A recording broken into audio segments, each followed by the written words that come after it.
He fought a weight class down. Jones fought a weight class up. Jon Jones has always been willing to fight anybody, said Dana White when questioned about why he considers Jones the real pound-for-pound GOAT instead of Islam Makhachev. The MMA community believes that Islam Makhachev should officially be declared as the P4P GOAT in his books, but the UFC head honcho is a bit hesitant considering that Jon Jones is still there in the picture. Regardless, Joe Rogan has nothing but praise for the P4P number 1. The multi-million-dollar podcaster recently had a conversation with Andrew Huberman on Joe Rogan Experience number 2195. And while in conversation about the art of leg kicks, Rogan emphasized that he knows exactly the person who has mastered it and guesses what it is, none other than Islam Makhachev. Let us see what the podcaster has said about the Dagestani. Joe Rogan recently hosted neuroscientist and tenured professor at Stanford University's School of Medicine in JRE number 2195. While diving into the extent of damage caused by liver kicks on one's opponent, Rogan gave an example of how Islam Makhachev properly capitalized on leg kicks in his second fight against Alexander Volkanovski.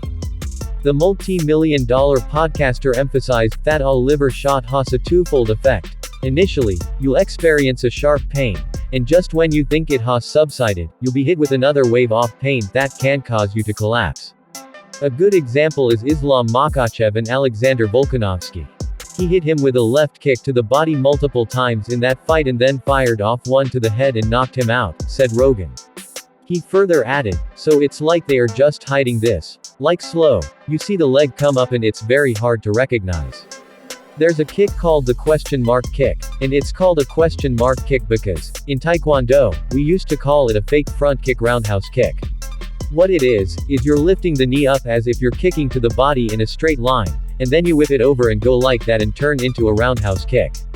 After the conclusion of Dana White Contender Series 69, the UFC head honcho was taken aback by the media, who asked a flurry of questions to the bossman.